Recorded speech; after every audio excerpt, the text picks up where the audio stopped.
Hello everyone, welcome to judiciary textbook. This is me Diksha Chaudhary. और आज इस video में मैं आपको बताने वाली हूं कि किस तरीके से एलएलएम स्टूडेंट जो अपना एलएलएम का डिग्री होल्ड करती हैं, अपना एलएलएम कंप्लीट कर चुकी हैं, उसके बाद वो एआईबी 19 के एग्जाम में अपीयर होती हैं लास्ट दिसंबर में ही, दिसंबर 2024 में, और उनका जो रिजल्ट है वो फेल आता है।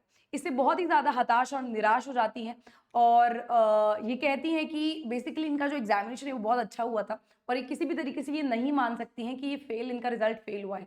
तो कॉन्सिक्वेंटली इन्होंने जो है रीचेकिंग कराई अपने एआईबी के एग्जाम की, जो भी इन्होंने किया था उसका रीवैल्यूएशन और रीचेकिंग के लिए इन्होंने जो है यहाँ पे बीसीआई में प्रपोजल डाला, लेकिन उसके बावजूद दोबारा से इनका जो है फेल रिजल्ट दिखाया गया। इसके बाद ये अप्रोच हुई गुजरात हाईकोर्ट, जहां पे इन्होंने दिखाया कि किस तरीके से ये एक एलएलएम डिग्री होल्ड करती हैं, जो कि एक पीजी डिग्री है लॉ के फील्ड में। ठीक है, उसके बाद ये थ्रू आउट अपने कॉलेज के टाइम पे, कॉलेज के समय पे हर सेमेस्टर में बहुत अच्छे ग्रेड लेके आती रही हैं।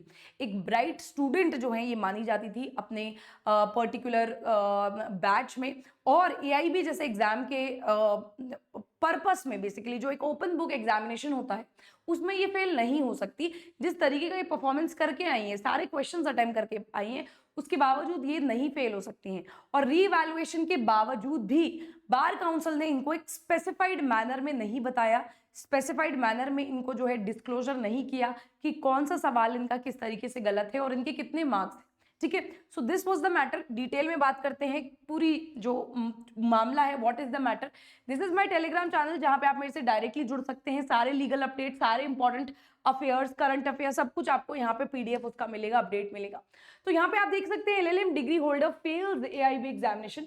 तो ये एलएलएम डिग्री होल्डर हैं, एक विमेन है जो अपना एआईबी 19 में फेल हो गई है। गुजरात हाईकोर्ट में ये अप्रोच करी है, इन्होंने यहाँ पे रिक्वेस्ट करी है कि आप जो है बीसीआई को जो है यहाँ पे आंसर करने के लिए मजबूर कीजिए। उसका आंसर देना यहाँ पे ऐसी सिचुएशन में बनता है। ठीक है, तो पिटिशनर जिनका नाम उर्वी आचार्य, ये एलएलएम इन्होंने किया है criminal law, appeared for the AIB 19 in December 2024.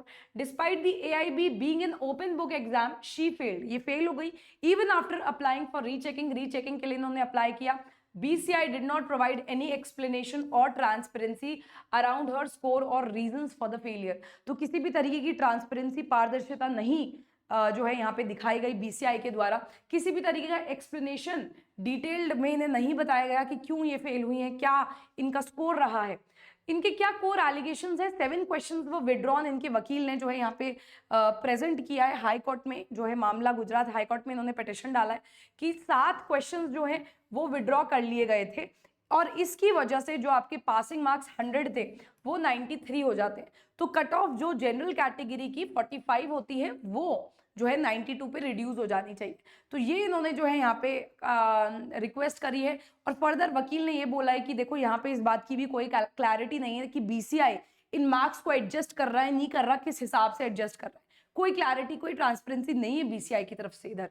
ठीक है, और ये सारे मामले को देखते हुए मैटर इतना ज्यादा जो है यहाँ पे कंसर्निंग लगा गुजरात हाईकोर्ट को कि गुजरात हाईकोर्ट ने नोटिस इशू कर दिया है बार काउंसिल ऑफ इंडिया को टू आंसर। अब जवाब देना पड़ेगा बीसीआई को, रिक्वायरिंग कि किस तरीके से रीचेकिंग प्रोसेस आप फॉलो करते हो, ग्रेडिंग प्रोसेस क्या है आपका, रीवैल्यूएशन किस तरीके से रखते हो, ट्रांसपेरेंसी लैक क्यों कर रही है, पारदर्शिता जैसा जो है यहाँ पे वो आ क्यों नहीं पा रही है, कमी कहाँ आ रही है। ठीक है, और हैंडलिंग इन विड्रॉन क्वेश्चंस, और जो क्वेश्चंस आपने विड्रॉ किए हैं जो गलत हैं या किसी भी और रीजन से, वो उसमें आप उन क्वेश्चंस को किस तरीके से हैंडल कर रहे हैं। तो डिटेल्ड क्लैरिफिकेशन मांगा है गुजरात हाईकोर्ट ने बीसीआई से। इसके अलावा अब देखो यहाँ पे ब्रॉडर पर्सपेक्टिव से अगर हम देखें एज अ लॉ स्टूडेंट हमारे लिए ये क्यों इंपॉर्टेंट है, क्योंकि हम सभी आईबी का एग्जामिनेशन देते हैं। लॉ स्टूडेंट्स, लॉ ग्रेजुएट के लिए अब तो ये एक मैंडेटरी सा एग्जाम बन गया। ऑल्दो बीसीआई ने नहीं बोला मैंडेटरी एग्जाम है, बट क्योंकि हमें किसी भी करियर में जाना है अब तो हमें जुडिशरी में भी अपीयर होना है तो भी आईबी का एग्जाम देना पड़ेगा। ठीक है, तो हर करियर को अप्रोच करने, परस्यू करने के लिए एआईबी का एक मैंडेटरी सा एग्जाम हमारे लिए बन गया है।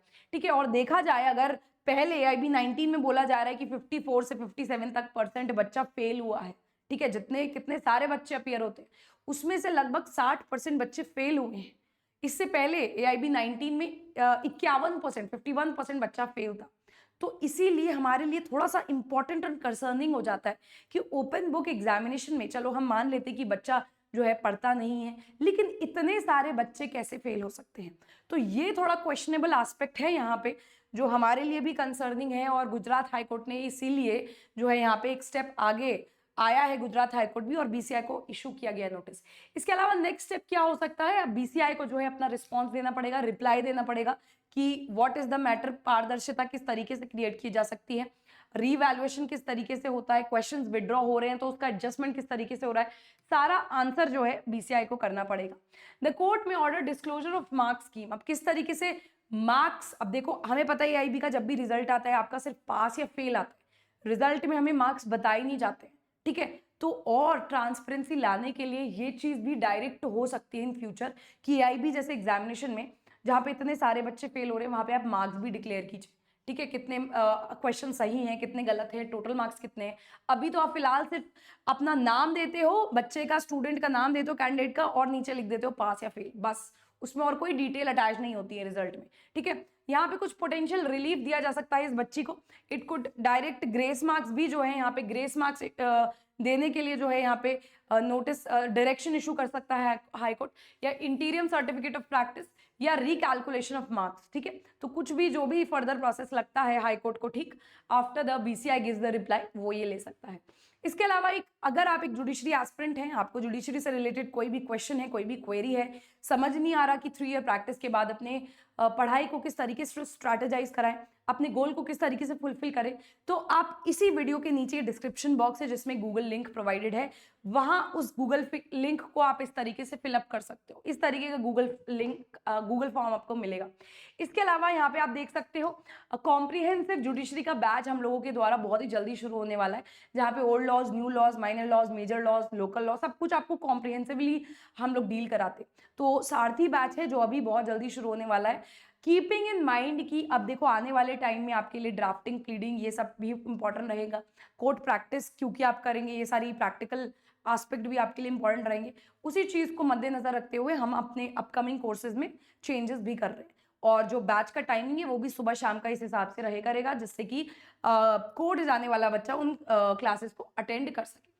DC20 कोड का आप इस्तेमाल कर सकते हैं अगर आप कोई भी बैच खरीद रहे हैं, किसी भी बैच में एनरोल कर रहे हैं, क्योंकि ये मेरा कोड है, इससे आपको मैक्सिमम डिस्काउंट ऑफ बेनिफिट्स मिलेंगे। इसके अलावा जो मैंने आपको टेलीग्राम चैनल स्टार्टिंग में दिया है, यहाँ पे आप मेरे से डायरेक्टली कनेक्ट हो सकते हैं, यहाँ पे मैंने अपना व्हाट्सएप नंबर भी प्रोवाइड किया हुआ है, आप डायरेक्टली भी मेरे से अप्रोच कर सकते हैं। That is it everyone. Video अच्छी लगी हो तो लाइक जरूर कीजिएगा, अपने थॉट जरूर शेयर कीजिएगा कमेंट सेक्शन में कि क्या AIB जैसे एग्जामिनेशन में और ट्रांसपेरेंसी और क्लैरिटी की जरूरत है, बीसीआई को और ट्रांसपेरेंसी और क्लैरिटी देनी चाहिए हम लोगों को, या फिर नहीं, इतना ही सफिशिएंट है। अपने दोस्तों के साथ भी शेयर कीजिए। That is it. Thank you so much.